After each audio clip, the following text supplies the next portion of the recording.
출애굽기 10장 12절에서 29절 말씀.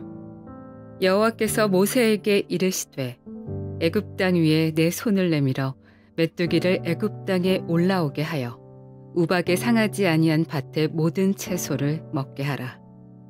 모세가 애굽 땅 위에 그 지팡이를 들매 여호와께서 동풍을 일으켜 온 낮과 온 밤에 불게 하시니 아침이 되매 동풍이 메뚜기를 불어들인지라. 메뚜기가 애굽 온 땅에 이르러 그 사방에 내리매 그 피해가 심하니 이런 메뚜기는 전에도 없었고 후에도 없을 것이라. 메뚜기가 온 땅을 덮어 땅이 어둡게 되었으며 메뚜기가 우박에 상하지 아니한 밭의 채소와 나무 열매를 다 먹었으므로 애굽 온 땅에서 나무나 밭의 채소나 푸른 것은 남지 아니하였더라.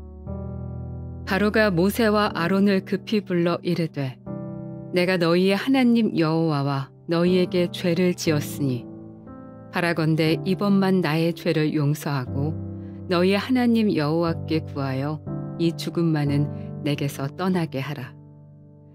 그가 바로에게서 나가서 여호와께 구하매 여호와께서 돌이켜 강렬한 서풍을 불게 하사 메뚜기를 홍해에 몰아넣으시니 애굽 온 땅에 메뚜기가 하나도 남지 아니하니라. 그러나 여호와께서 바로의 마음을 완악하게 하셨으므로 이스라엘 자손을 보내지 아니하였더라. 여호와께서 모세에게 이르시되 하늘을 향하여 내 손을 내밀어 애굽 땅 위에 흑암이 있게 하라. 곧 더듬을 만한 흑암이리라.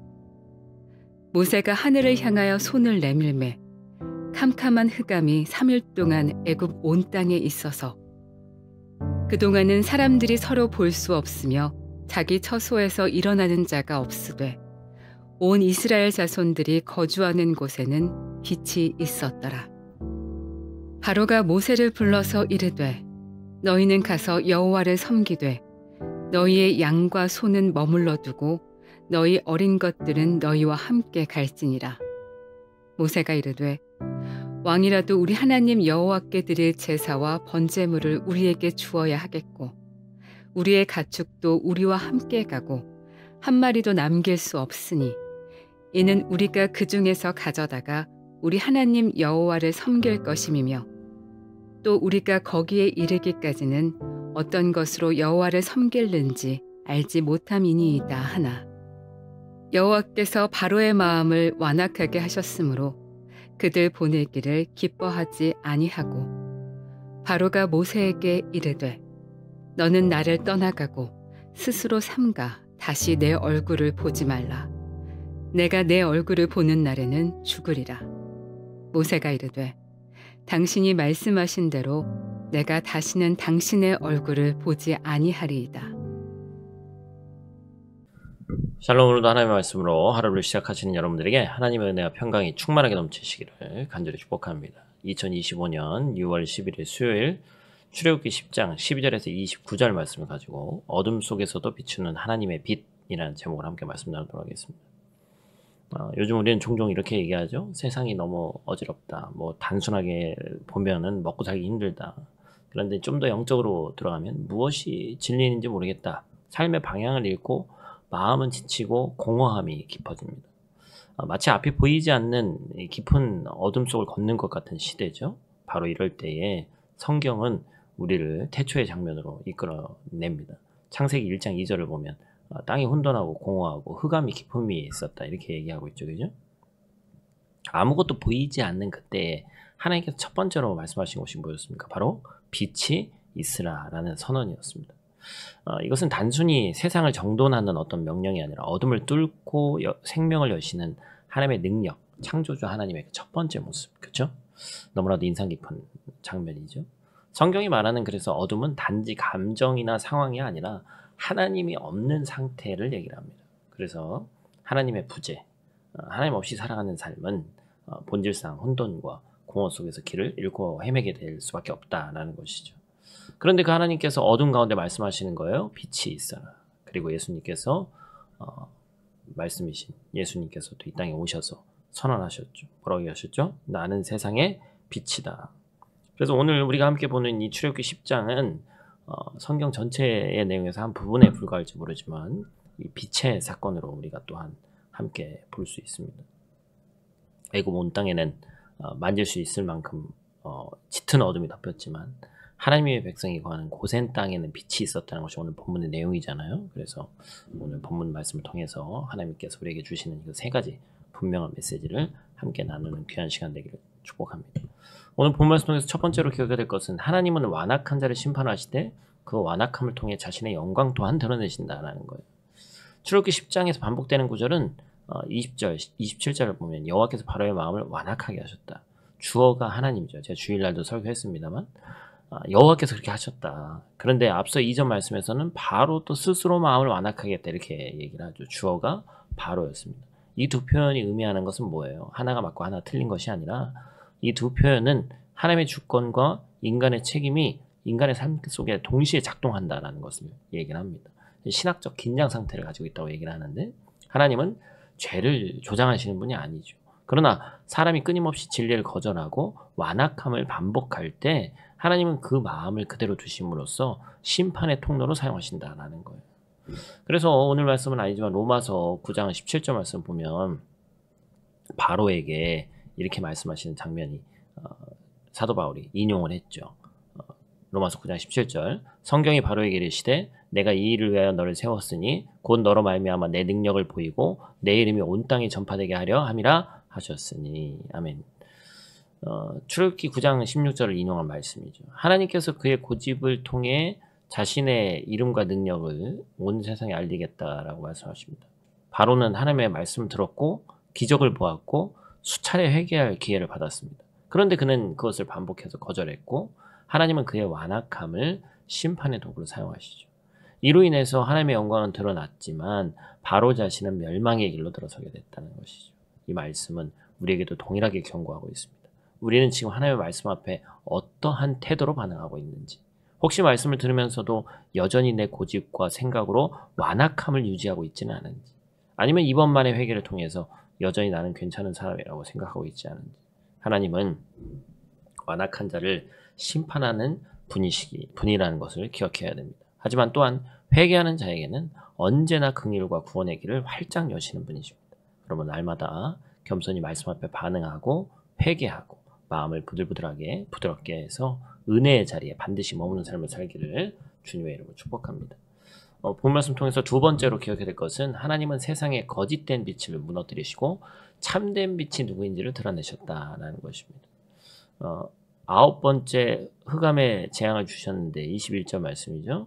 여호와께서 모세에게 이르시되 하늘을 향하여 내 손을 내밀어 애굽 땅 위에 흑암이 있게 하라. 곧 더듬을 만한 흑암이니라. 3일 동안 흑암이 내린 것은 무슨 재앙인가 생각할 수 있습니다. 흑암 재앙은 단지 빛이 사라진 이 자연현상이 아니라 애굽의 중심 태양신 라를 섬겼잖아요. 그죠? 그것에 대한 강력한 하나님의 선포죠. 그 가짜에 대한, 그죠? 그래서 바로는 자신을 라의 태양신의 아들이라고 주장했고 애굽 사회는 태양을 중심으로 삶의 질서를 유지했는데 전능하신 하나님께서 창조주께서 태양을 사흘 동안 가리셨습니다. 성경은 참 시적으로 표현하죠. 만질 수 있을 만큼의 짙은 흑암이다. 사람들은 움직이지 못했고 서로 알아볼 수도 없고 아무것도 할 수 없는 상태가 됐습니다. 이것은 하나님께서 인간이 의지하던 가짜 신과 헛된 빛이 하나님 앞에서 아무 능력도 없음을 드러내는 사건입니다. 애굽이 의지하던 빛이 무너졌을 때 그들은 삶의 방향을 잃었고 절망했어요. 오늘날 어떻습니까? 우리는 돈, 명예, 성공, 사람의 인정, 외모, 이념 등 다양한 거짓된 빛을 붙들고 살아가죠. 그러나 하나님은 때로 우리 삶 속에서 그 빛을 꺼뜨리십니다. 우리의 라를 무너뜨리시는 거예요. 왜냐하면 진짜 빛이신 예수 그리스도를 바라보게 하기 위해서입니다. 하나님은 헛된 빛을 무너뜨림으로써 참된 빛이 누구인지를 드러내신 것이죠. 이 진짜 빛만이 우리의 삶의 중심이 된다는 사실을 잊지 마시기를 축복합니다. 마지막 세 번째로 우리가 기억해야 될 것은 하나님은 흑암 가운데서도 자신의 백성에게 빛을 비추시는 분이시다라는 것입니다. 본문 23절 말씀. 그러나 이스라엘 자손이 거주하는 곳에는 빛이 있었더라. 이스라엘 백성이 머무는 땅이 고센 땅인데 그 지역만 빛이 있어요. 나머지는 다 흑암인 거예요. 어둠 속의 빛이 어떻게 구별될 수 있냐? 이 빛이 단순한 자연현상이 아니라 하나님의 임재와 약속의 증거잖아요. 그렇죠? 그래서 창세기에서 하나님은 어둠 가운데 빛이 있으리라고 말씀하시면서 창조를 시작하셨고, 요한복음에서는 예수님은 나는 세상의 빛이라고 말씀하셨고, 에베소서 5장 8절에서는 너희가 전에 어둠이었는데 이제는 주 안에서 빛의 자녀라고 얘기하시고, 그죠? 하나님은 단지 우리를 흑암에서 건지시기만 하는 분이 아니고 우리를 빛의 자녀로 부르시고 그 빛을 품고 세상 가운데 살아가게 하신다라는 것이죠. 고센의 빛은 오늘 우리의 삶의 자리에 임하시는 하나님의 은혜고, 이 세상 속에서도 하나님의 백성은 분명히 구별된다는 것을 보여줍니다. 결론적으로 출애굽기 10장은 단순한 재앙 이야기가 아니죠. 이것은 바로 어둠과 빛의 영적 싸움이고, 하나님께서 어떻게 거짓된 신과 세상의 교만을 무너뜨리시고 당신의 백성을 구별하여 인도하시는지 보여주는 구속사적 사건입니다. 하나님은 완악한 자를 심판하시되 그 심판을 통해 당신의 영광을 드러내시는 거죠. 거짓된 빛을 무너뜨리고 참된 빛이 누구인지를 밝히 드러내시는 겁니다. 그리고 당신의 백성에게는 구별된 빛을 비춰주시고 그 빛을 가지고 세상을 살아가게 하십니다. 사랑하는 성도 여러분, 세상이 어두워질수록 우리는 더욱더 분명히 밝은 빛으로 살아가야 됩니다. 하나님의 말씀이 우리의 등불이 되고 우리 삶이 어두운 세상을 밝히는 등대가 되기를 축복합니다. 하나님은 오늘도 말씀하십니다. 빛이 있으라. 그 빛이 여러분 삶 가운데 충만한 임하기를, 세상을 향한 분명한 사명으로 이루어지기를 주 예수님 그리스도의 이름으로 축복합니다. 우리 다 같이 있는 자리에서 함께 기도하고 마치도록 하겠습니다.